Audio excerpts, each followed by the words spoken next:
Hey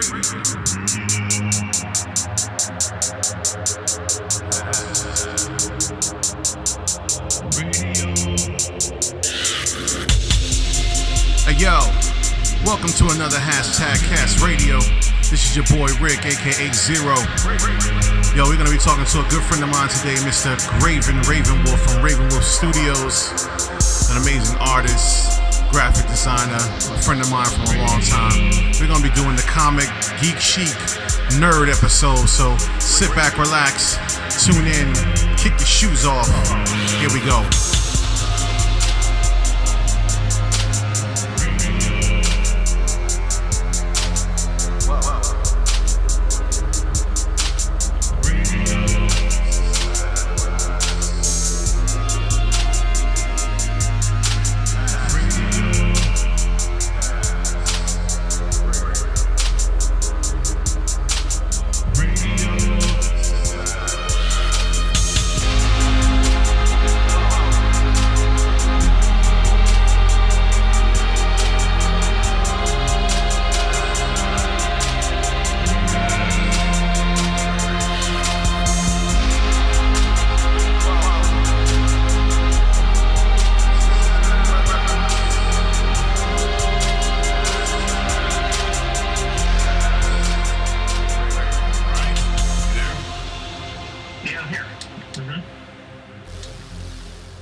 Recording. Wait, yeah, we are. Excellent. Recording. Why is my very cool? Red light not on? But I'm recording. Interesting. Yeah. Okay. Well, cool. So here we are once again. Yeah, I am talking to Mr. Graven Ravenwolf of Ravenwolf Productions. And Productions, yeah. Studios, art of, you name it. Yeah. Wear a bunch of names. Yes, exactly. Me and Graven, we've known each other for a while. How long has it been? I can't. When? We met? Well, man, I've known you. I want to say we've known each other for about 7 years now. Maybe almost 8. Jeez, that's crazy. Doesn't seem that way, does it? No, I never really thought about it. So it's just like the time just kind of flew. That's crazy. Wow. Yeah. That's a lot. That's a lot of. Wow. Yeah. That's a lot of stuff. Yeah. It's a lot of talks. Yeah. Yeah. Me and Graven, we met through a mutual friend. Yeah, man, we definitely kindred spirits in a lot of ways. And Graven is an amazing graphic designer / artist / Renaissance man.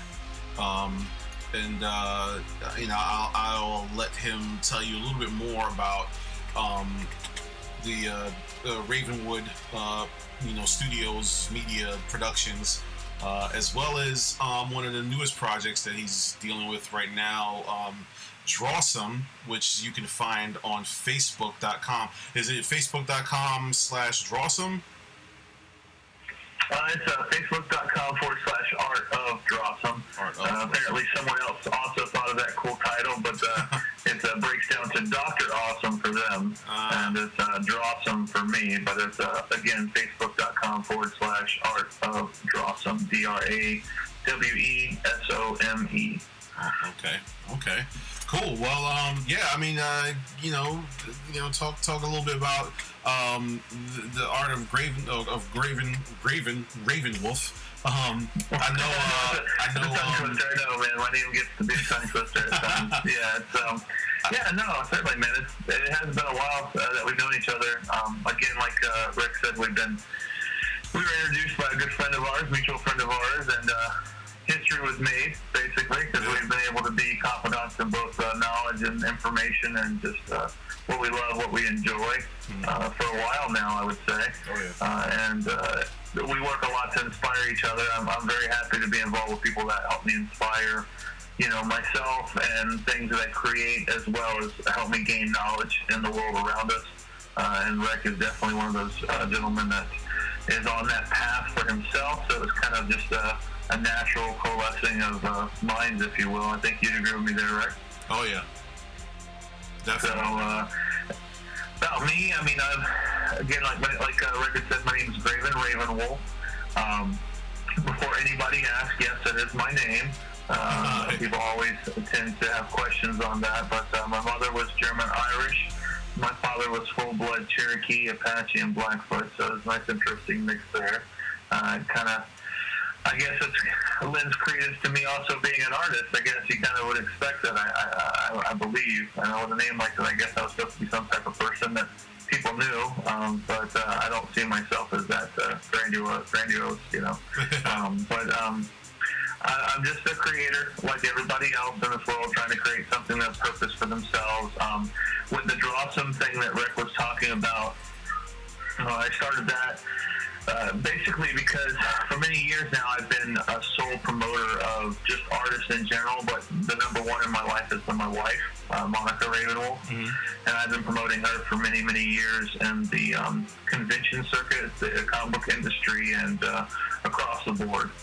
So she's always wanted me to kind of have my hand creatively in that type of world with her, because my heart, first and foremost, besides my wife and my children, is comic art, period. You know, the comic industry. I've wanted to do that for many, many years. So through a series of me traversing that industry, between being a publisher myself, working with a publisher, and then promoting my wife, I've built a large network of people that kind of are more interested, I guess, in seeing more of my artwork. So I decided recently to just try to, because of their, you know, reaching out to me continually, and luckily enough, people wanting to support and see my work, search that pretty easily, just artofravenwolf.com, and you will see her work. She's an amazing portrait fantasy artist, and then of course my more comic, simplistic stylings that I do. But Drawsome's going to be an extension of that. Well, I don't want to put anything up there, both finished artwork, design work, just random sketches that aren't really completed, just stuff that's on top of my head. I figured go ahead and dive into that, and then use that as a vehicle to also promote some of the other stuff I'm doing, which I'm sure me and Rick will talk about later on in the conversation. But that's Drawsome in a long way around type topic there. So sorry about that. No, it's fine. It's fine.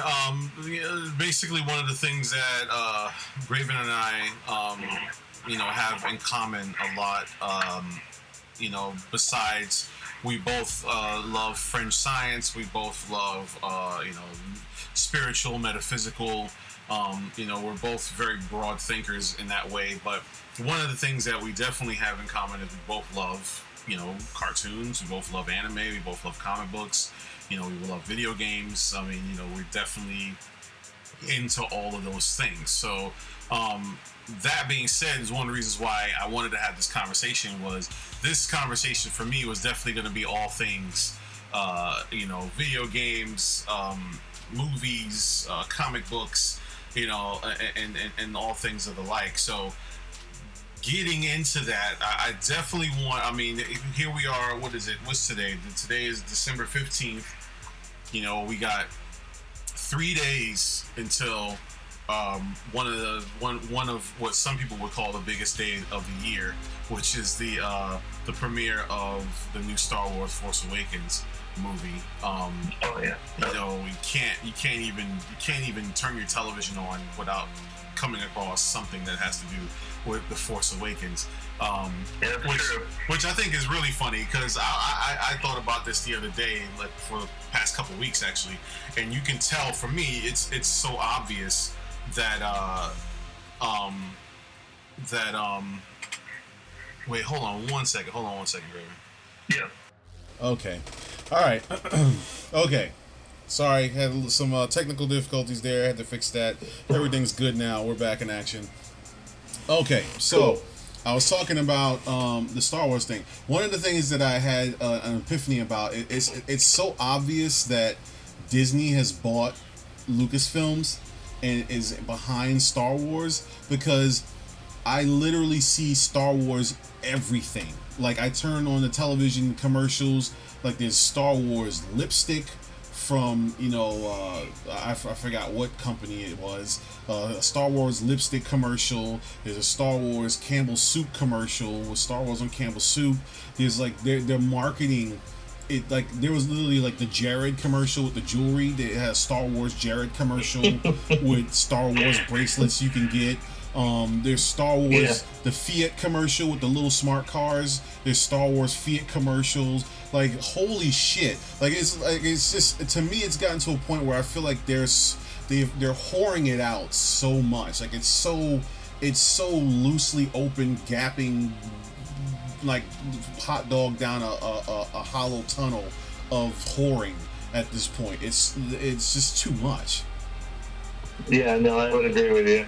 I mean, I think I don't know if it's Photoshop, because we live in the world of Photoshop, but I saw some, apparently Darth Vader bagged apples and BB-8 bagged oranges with that you can buy at the grocery store. I was like, really? Like, I mean, I don't know, themed barbecue tongs, Star Wars barbecue tongs, everything you turn around, there's something with Star Wars on it right now. I couldn't agree more. It's definitely there. I mean, honestly, if you have that type of backing, you're going to push it everywhere you can, but it is a little bit overkill, I would agree. I mean, these guys have reinvented the marketing of a movie. Like, I don't think I've ever seen a movie marketed, like, even that one annoying movie, what was that Disney movie, Frozen. Even Frozen, like, I thought that was marketed to the point of nausea, but even Frozen can't even come close to the marketing they've done for Star Wars. Doesn't compare. I mean, no. Funny enough that Star Wars was the first groundbreaking movie that it's been labeled years ago as far as the genre trend setting thing that it did. And then now all of a sudden the marketing in turn is doing the same thing. Yeah, and like, am I being ridiculous from somebody who I feel like is on the same level as me when it comes to these things? Am I being ridiculous to feel like I feel like they're taking something that I would say is sacred and holy? You know what I'm saying? The Star Wars, the thing that is Star Wars, and they're taking it that it was once a mystical, sacred thing. And now they're just kind of throwing it, and it's fucking everywhere. Star Wars underwear and Star Wars condoms, and there's nothing mysterious about it anymore. There's nothing sacred about it anymore. It's just kind of this, like, dollar whore from a strip club that you can go anywhere and get anything about. Like, I mean, even the marketing, like the original Star Wars, man, people went above and beyond just to get anything labeled Star Wars. And those guys that collected those things, today you go to their houses and you see these things that they collected. They went above and beyond just to get these collectibles, because there weren't a whole lot of them around. Like, you really had to be a lover of this stuff. But now it's like, I mean, 30, 40 years from now, the people that are collecting the Star Wars stuff from this day and age, it's gonna, I mean, come on, you'd be able to fill a fucking house with the Star Wars memorabilia from this new movie. So am I being ridiculous, or do you feel like it is the same situation, like they're whoring it out? No, I agree. I don't think they're being ridiculous with it. I think that what they're doing is, I think it's very spot on in some ways. What they're doing, I think there's two sides of this. I think one side is that they've taken and were worried in some regards whether or not they were going to be a hit or miss with this new movie. I think from a marketing standpoint, from a business standpoint, you're revitalizing something that people thought would never really happen again. Number one, people had already believed that would never happen. 7, 8, and 9 would never happen, much alone 7. And such a fervor backlash on the newer ones that were 1, 2, and 3 would become 1, 2, and 3, the prequels as they call. And I think from a marketing standpoint, Disney's like, okay, well, if we're not going to we're making this movie, what if by some weird reason it does not do well financially in the theaters? Where are we going to gain our money back for putting so much into it? Well, we need to throw as much marketing into it as we possibly can, start the hype train as quickly as possible, and try to recoup immediately as much as we can from the making of this movie, from making this movie, that if for some reason the movie does not capitalize appropriately in the theaters with the general public, then we've at least made some of our money back from what we took to create that. That's one side of thought. Now, whether or not that's true or not, I don't know. But I would say that's probably one side that they might have been looking at when they did the whole marketing regime, so to speak. But in the same aspect, too, we live in a society now where it's market consumer off of falsities of necessity. So everyone upon everyone is now part of the fad. They're part of the joke. They're part of that inside game where now it's all about being collectors are cool. Being a collector is cool now. That's something people do. Yeah. And they don't understand the reality of what a collector can be and what it was for many, many years. So now, like you said, you're going to have houses that are going to be filled with this stuff. And they don't realize they're not making money by collecting this stuff. It's going to be worthless. Yeah. There's not going to be any money to it whatsoever. They're going to be burning it like it's just some regular thing. You'll be giving it away like the Beanie Babies fad, So, is the mysticism lost a little bit? Yeah. Am I impressed with the secrecy that they've had with this movie? Yeah. I'm impressed with the level of secrecy they've had in some areas. Oh, yeah. But for the most part, I think you've taken the core value of what Star Wars has been and trying to monopolize off of that alone. Yeah.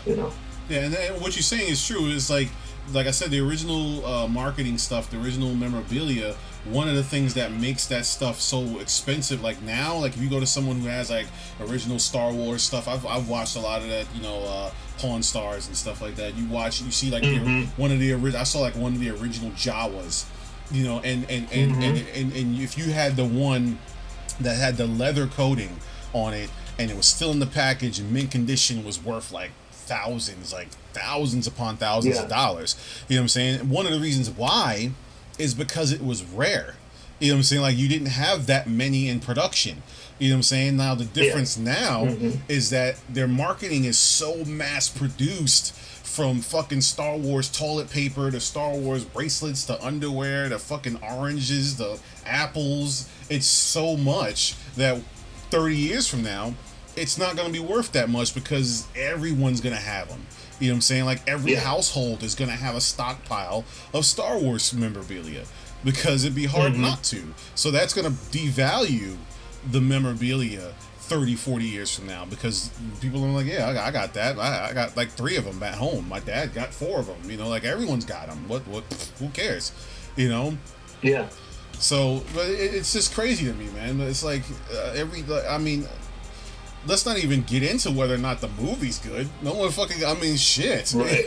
We haven't even got into that yet. It's like we're just buying shit just because it's got Star Wars on it. Yeah, that's what I think is interesting, because how many fans out there, diehard fans? Because I would say I'm a diehard fan of that. I have some other properties that I'm even a stronger fan of, but I still do appreciate Star Wars tremendously. Yeah. But even I know I'm not going to run out and buy these characters. Even if I want the toy, or I think it may look interesting, or the item may look interesting, once people don't understand, when you buy a movie, when you watch a movie and you buy movie memorabilia, you're buying it not just because of maybe the way it looks, but you're buying because of the nostalgia, what that character brings to you, and even consciously and subconsciously. So if someone's going to go out and buy Kylo Ren and they find out in the movie it's not something that they really appreciate, or the character was written poorly, or the character was handled differently, then they might decide they didn't really want that toy, but they bought it anyway. Yeah. And that's a whole nother level no one's talking about. People are just running out and flooding the market because it's Star Wars. Exactly. They have no idea what these characters are going to be valued at in the movie on an emotional level. I mean, people know that people love. You got your givens. Your givens are Han Solo and Chewie and Leia and Luke. That's a given. R2-D2. They're going to buy those. Number one. Yeah. Stormtrooper, absolutely. Captain Phasma, yeah, I can see that. But you never know what the aftermath's going to be with some of these newer characters. Yeah. Yeah, and that's exactly the truth. They're going out and buying it, spending money on it, tons of money on it, just cause it's like, oh, this movie's gonna rock. And I mean, let's hope and pray that it does. It is awesome. I want it to be an awesome movie. Oh yeah. But at the same time, it's just funny how they, like you said, they flooded the market, and how easily they did it, just off of the nostalgia of what it was. And the fact that they could bring it back, but we don't know if they did. They could. So off of that nostalgia alone, people have spent thousands of dollars, not even just on the toys, but on the tickets. Like, I mean, buying tickets to go see the freaking first episode, the first premiere on the 18th. I mean, are you kidding me? Like, there's no way in hell you're gonna get me at the theater on the 18th. Not gonna happen. And I'm a serious diehard fan of Star Wars. Not gonna happen, because it's I don't want to be surrounded by, a couple hundred other, fans, some diehard fans and some just assholes. Because out of every 10 people, you might have one or two assholes that'll ruin your experience altogether. So it's like, I don't want to be sitting in the theater so engrossed in this movie, and some asshole wants to talk, or some idiot wants to, yell at the screen every 5 minutes. And, I'll wait. Honestly, I think I'll probably wait a week until it dies down a little bit, and then maybe I'll go to the theater. But it's like, I'm not...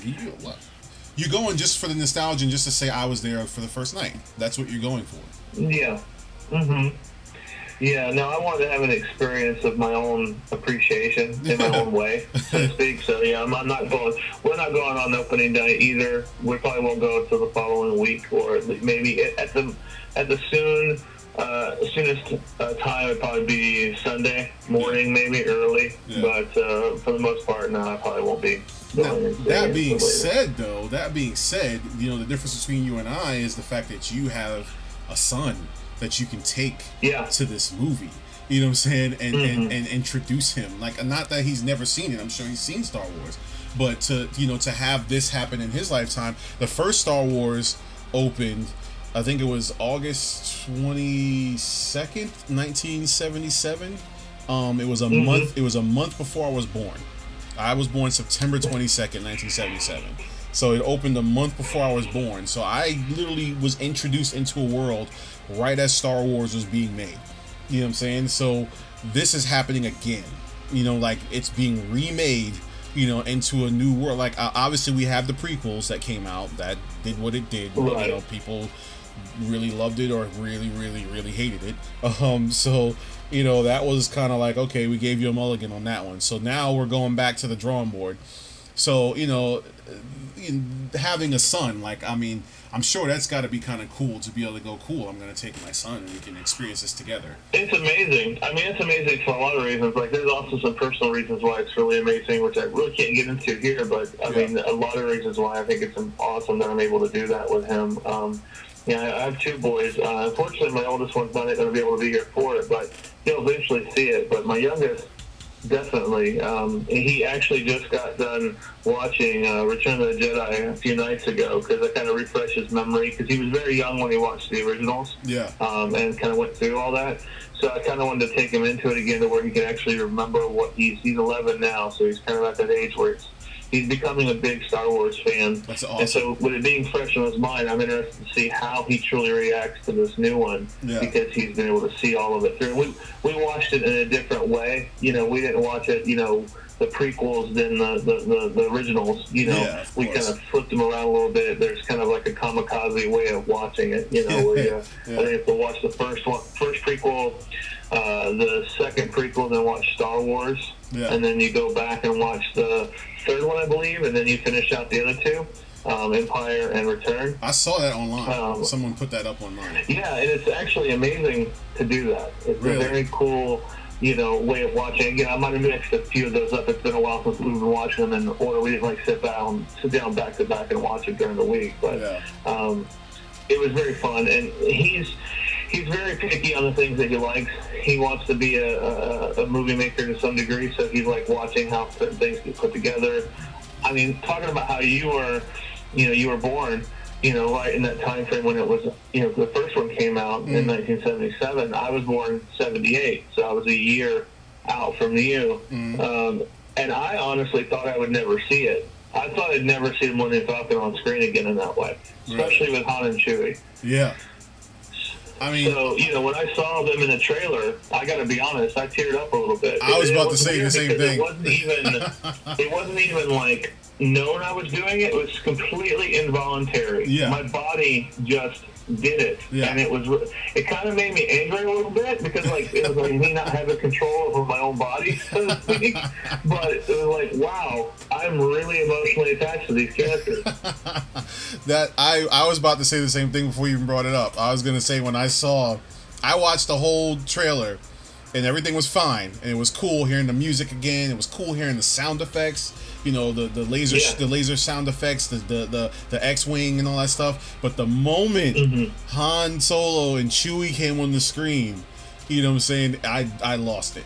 Like, it was like, and I didn't even know what was gonna happen. It just happened. I was like, "Holy shit, I'm crying right now." Yeah, no, man. It's like maybe now I understand. Which I try to be very empathetic to different genres of movies. Yeah. But I'm like, maybe this is how a good romance is, and where the women love the Notebook so much in certain areas. You know, I can appreciate it, but it's like, wow, that involuntary cry. You know, like, you know, it was perfect timing across the board with that scene, because you had the music. You had, the Millennium Falcon, and you had them come in and just key in that frame perfectly. And you're like, it's happening. It's really happening. You're really good. Because I remember seeing them in the originals in the theaters before the prequels, of course. And I actually saw them on the drive-in movie theater, because there was a time that they re-released them a little bit, too. And they would play them in different theaters briefly. And we had a local drive-in that we got to see them on the screen. And I remember, and I'll never forget that, you know, watching it on the drive-in and then coming home.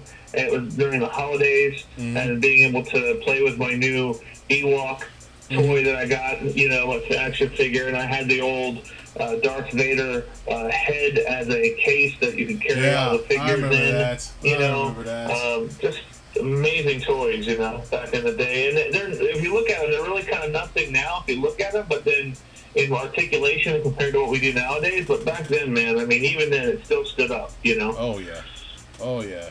I mean, I as much as I'm a huge fan, as much as it holds a serious place in my heart, you know, I'm definitely trying to reserve myself. Like, I see a lot of people online, and they're going crazy, and they're like, "Oh my God, there's Star Wars," and you know, believe me, I'm gonna have my moment with this movie. I'm gonna have my moment with this movie, and I think we all are in some regards. I'm sure some more than others. I guarantee. I'm willing to put money on the fact that by the end of the movie, I'll probably have cried a couple times. I'll be man enough to say it. I'll be man enough to say it. You know, I can't. I'm not even gonna lie about that one. But yeah, so it looks good. I feel like I think J.J. Abrams is going to do well with it. I don't think it's going to be a bad movie. I think it's going to be a great movie. You know, I don't have a problem with what he did with Star Trek personally, because I'm a huge Star Trek fan too. You know what I'm saying? So I don't have a problem with what he did with Star Trek. I'm willing to let what he did with Star Trek stand on its own. Just because he did what he did doesn't affect the original ones. You know what I'm saying? It is what it is. You know, it's just not like he... You know, it's not like he came in and like took a dump on the old Star Wars movies, and you know what I'm saying? Like, no, he did. He paid quite a homage to them, believe it or not. Because I am a Star Trek fan as well. I mean, I remember watching the original series. I watched the cartoon when it was briefly being shown on Nickelodeon when I was growing up. You know, I watched The Next Generation. I even went into all the newer ones, you know, with Deep Space Nine and Voyager and all that stuff. You know, I came back into it, but. It was amazing to me, the physicalities that the actors and actresses gave, when, you know, just linking up to their counterparts from the old. I mean, you really felt like this was Star Trek, you know. And I mean, I have my doubts with the new one, Star Trek Beyond, that I saw a trailer for. I have my doubts in that one, but the first two, you know, brilliantly done. I enjoyed them tremendously. Now you gotta, you know, give an applause to the casting for that movie. Like the casting, like to me. Bar none. If you don't applaud on the story alone, just applaud on the actors and actresses. Number one. I mean, you got to give that to them. They, you know, and which was the biggest thing. You've seen a lot of reboots. You've seen a lot of movies that they've redone from old movies. And one of the main things, I mean, yes, the story's got to be good. The directing's got to be awesome. Cinematography's got to be great. But casting, man, like, come on. Like, you know what I'm saying? Like, if you want me to buy what you're doing, you got to give me something. Like, give me the casting at least. Show me that you're putting, you know, your best foot forward with trying to get someone in there that gives me an ability to hang on to what this is compared to what I'm used to, you know. And they did. I mean, seriously, like, Kirk and Spock. Like, come on. Like, I mean, it's just. And then, I mean, what's his name? I can't remember his name. Carl Urban for Bones. Like, perfect. Yeah. Yeah. It's unbelievable. And it was almost like his child. You know what I'm saying? Yeah. These actors and actresses almost look like they could be the physical blood DNA of these actors and actresses that played the parts previously. Yeah. Like, very scary. Yeah. Very uncanny, you know? Awesome. Very awesome. But yeah, I've seen the trailer for the new one. I'm still kind of on the fence about it. I mean, they got Justin Lin doing the directing on this one, even though it's still under it's still under J.J. Abrams' Bad Robot is producing it. Yeah. But Justin Lin is directing it. So, I mean, I'm gonna remain optimistic about it. Yeah, me too. Me too. I mean, there was definitely a couple things with the trailer with them destroying the Enterprise, and it seems like this trailer is going to be more land-based and not so much in space, which I don't know how I feel about that so much, but I don't know. I guess wait till I see another trailer to kind of really figure if I'm gonna love it or hate it. But yeah, going forward, another trailer that I wanted to talk about. Okay, this is going to be a good one, I'm sure. All right, so you've seen, I know you're going to have a lot to say about this one. You've seen the last Batman v Superman trailer. Yes, I did. And I've watched quite a lot of YouTube videos on this from different movie critics and even from just people reactions. My reaction to the trailer, I loved it personally. Now I may also have some qualms about what they did in the trailer, but as far as the visceral reaction to the trailer, it was fucking awesome. Like my mind, like mangina was going crazy in this watching this fucking video. And it was so much fun that, and not only did I watch it like 4 times, but I actually went on to YouTube and watched other people's reactions just to see if everyone reacted the way I did.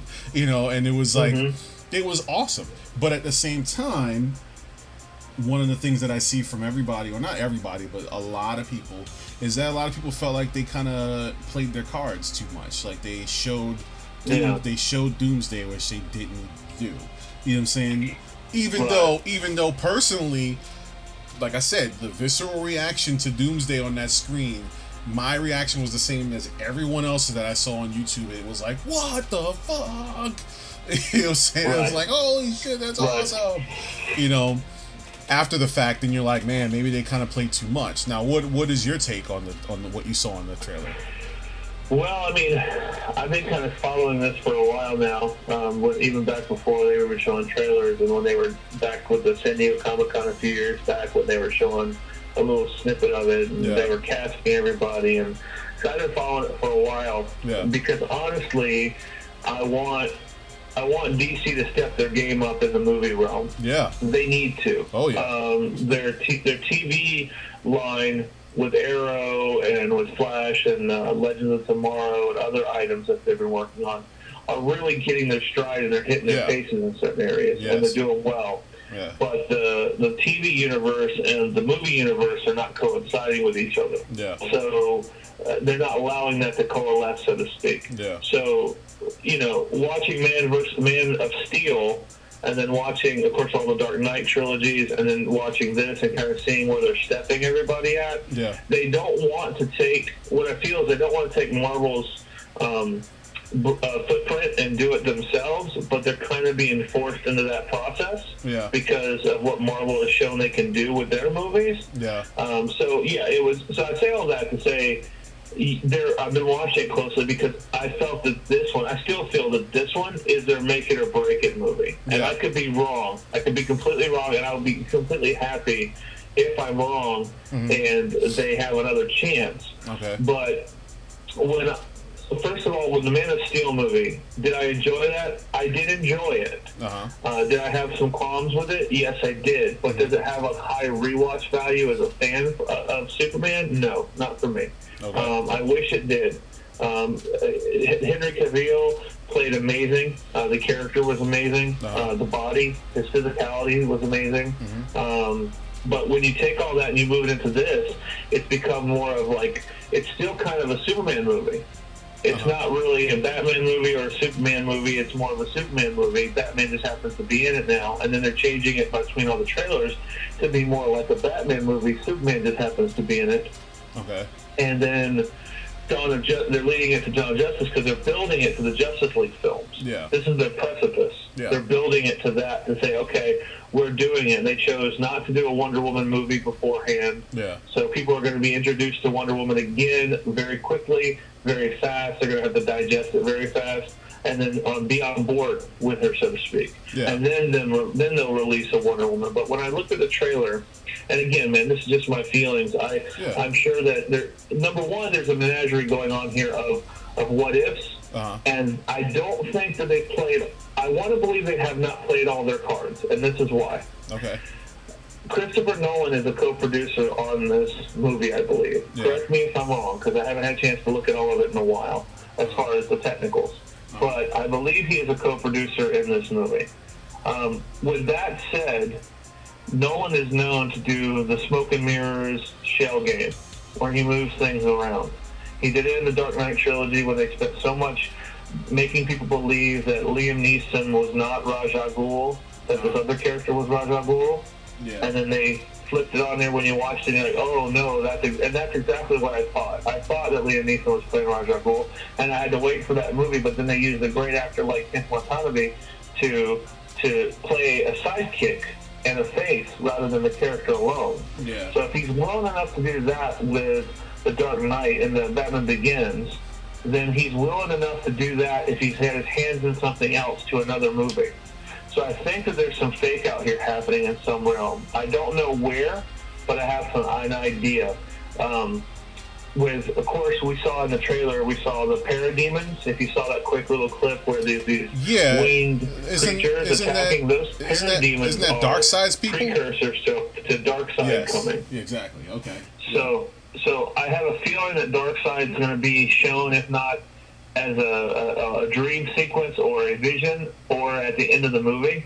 Okay. So I don't think that Doomsday was your end-all be-all. Okay. I think it's pretty safe to say, I'll safely say this, I believe that Zod is Doomsday. I think Zod became Doomsday. I think he's manipulated genetically by Luthor, Lex Luthor's son, I should say. Yeah. Because it's not Lex Luthor. It's Lex Luthor's son.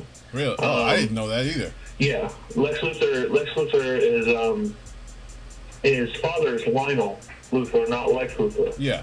So apparently, this is Lex Luthor Jr. apparently. Oh. Until at least that's what's been being said. That's what's been confirmed in some areas. So my question is, what's going on there? Let's see here. We know that Doomsday doesn't have heat vision at all, but yet you have Doomsday showing heat vision in the trailer. And you see Zod's body being transferred by Lex Luthor Jr. to be into his own areas to be worked on. So I think there's 2 and 2 there. I think there's an evolution of Doomsday. I think you're going to see more of Doomsday than this version of him. Yeah, definitely. In the movie, I think what threw a lot of people off and kind of left a little weird taste in my mouth when I was watching it was that Doomsday looks like a cave troll from Lord of the Rings. Yeah. And this character, yes, he's not really amazing looking even in the books, but he's a little more creatively jagged and boned and bulkier than this. And I think that the effects I don't know why they chose that mold to go off of, but it kind of was a little weak in that area. But when I saw him, did I go, wow, that's cool. I knew about Doomsday being involved, but they kept it hush-hush for a long, long time. Yeah. So it was nice to finally see that kind of come to fruition and say, okay, yes, he's in it. It's weird, though, man. I don't know if you think this, too, but they've been playing a lot of, is this a Frank Miller Dark Knight movie, or is this a Justice League movie? And they've really tried, because, Frank Miller's, Batman versus Superman, Dark Knight series himself, was very strong. So, very good book. And they look like they melded that a little bit in this storyline, but then they're also trying to bring in another big bad on top of it. Yeah. So, where it feels like which hopefully is not going to be a problem, but it feels like they took Frank Miller's Dark Knight Returns and they've melded it with a Justice League, comes together movie. You know what I'm saying? Like the Justice League, the new Justice League animated movie that they did. I forgot the name of it. Where they come together for the first time and they fight side by side was with Darkseid.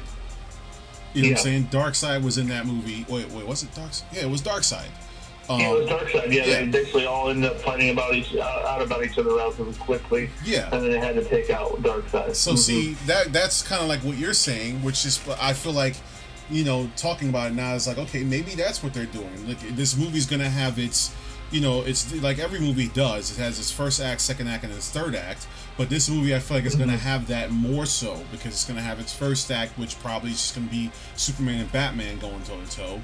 Its second act, which will be where they take Zod and manipulate him into Doomsday, and then Wonder Woman shows up, and then the third act maybe when something about Darkseid comes into play, and that's when you get to see a glimpse of the other characters. Supposedly you're supposed to see a glimpse of the Flash, and you're supposed to see something about Aquaman, in some way, shape, or form. So like what they did in the animated movie, at the end of the first Justice League movie, they fought Darkseid, and what happened with Darkseid, with his destruction to Earth and to the city and stuff, it did something to the ocean as well, and that's what brought Aquaman to the second movie, because the Atlanteans wanted to wage war against the humans because of what happened with the Darkseid fight. You know what I'm saying? So it almost feels like, okay, wait a second. Like, I'm seeing where these things are paralleling, or have a potential to parallel each other now. And I see that it's possible that this might be what they're doing. You know what I'm saying? Like, they might, that's how they might bring Aquaman into it. And, you know what I'm saying? So that, I mean, they could be interesting, or it could be a situation where they're biting off more than they can chew in one movie. Yeah, true. And that's what I'm fearing that they're going to do. I think they're going to bite off too much rather than building the characters in any way emotionally, constructing the nuances of the new ones being brought in. Yeah. And then, of course, as far as Ben Affleck being Batman, because that's been an uproar for a while. For me, seeing him, hearing him, that's Frank Miller's Batman. Yeah, it is. They did a great job making that character, and I'm excited to see him in that role. I really am. I think it's good. Yeah. I don't dislike where they went with that, but then on top of it, you're dealing with what's happening in Suicide Squad, and how is that going to parallel a little bit with the Joker and what happens with Batman and that one briefly? How does that add to Superman versus Batman? Or if it adds. Exactly. Could you see, and there's other theories out there. Some of that, there's a theory out there I really kind of hope it's going to be, but I doubt that there's some doubt still, because it'd be a really risky move, ballsy move if DC does it. But if they were to do this one fan theory that's floating out there, which does make some sense, it would be genius, and it would also fall into what Christopher Nolan constantly trying to do, the whole let me show you what's over here, but all the while I'm doing something even cooler over here type idea. Yeah. Is that Ben Affleck is not Bruce Wayne. That Ben Affleck is actually Deathstroke. And that, because Deathstroke's been known to take on Robins and help raise Robins. And for his own fight, so to speak. And the reason I say that is because, number one, before Ben Affleck was announced to play the character, they offered a large sum of money to Christian Bale to return in the Batman role. And then the same day they offered it, and they made that announcement that they offered it, and apparently it was accepted. They then announced that Ben Affleck was playing Batman. Why would you open money to another actor that's played Batman before if he's not playing Batman? And then on top of it, why would you create action figures for the same line of Batman versus Superman with changeable heads with Christian Bale? You would only do that if you're trying to show if you're trying to have a bigger plate for that character. So what if, as this fan theory is stating, which again, we have no true facts in certain areas, we have certain little tidbits, that morsels that lead you in line to believe the possibility of it. Yeah. But what if Bruce, Ben Affleck is playing, because in the comic books, there's a time when Deathstroke picks up the mantle of Batman, and he is actually dressed up in the cowl and the hood, and he plays Batman, and he has his sword as well. Yeah. And then, of course, he's got, what if Heath Ledger got to Joseph Gordon-Levitt's character in the Batman trilogies? And because we didn't see we know he died in real life, unfortunately, but the character never died officially in the movies. Mm-hmm. So what if he got a hold of Robin, a.k.a. Jason Todd type character, and manipulated him to make him become the new Joker, which is in Suicide Squad, which they've also paralleled some of the tattooing that the Joker has in the Suicide Squad to Jason Todd in the comic books right now. In Arkham Knight, there's still a tattoo of the J on his eye. So what if that character is actually becomes Joker? Robin becomes Joker, which at a time was being trained by Deathstroke because Bale had taken a hiatus. He had left being Batman. The character, Bruce, had taken a break with Selina and went off. Mm-hmm. And next thing you know, the Joker, Robin, Joseph Gordon-Levitt's character, becomes the Robin, Nightwing, or what have you. Apparently gets manipulated by Joker, he's abused, tortured. While Deathstroke's trying to train him, ends up that suit that you see in the scene with Batman versus Superman, which is the old Robin suit, and joke's on you. Same mirrors the same writing that's on the Suicide Squad Jared Leto Joker, and he looks very similar both in bone and facial structure as Joseph Gordon-Levitt. Mm. So if you twisted him, would he become that type of looking character? Very easy to do. Mm. And meanwhile, the whole time, Bale is watching what's unfolding, or the Bale Bruce Wayne, real Bruce Wayne, is watching what's transpiring in Metropolis with this alien and watching the politics happen, and therefore waiting to come in to handle the situation. In the end, therefore, the Justice League being born. Because, meanwhile, it's smoke and mirrors there's more to it, so you can look it up online. Mm-hmm. But there's some pieces there that seem interested, and I would not be surprised if something like that's going to happen. Jeez, that's seriously, wow. That's heavy. That's definitely heavy. I mean, wow.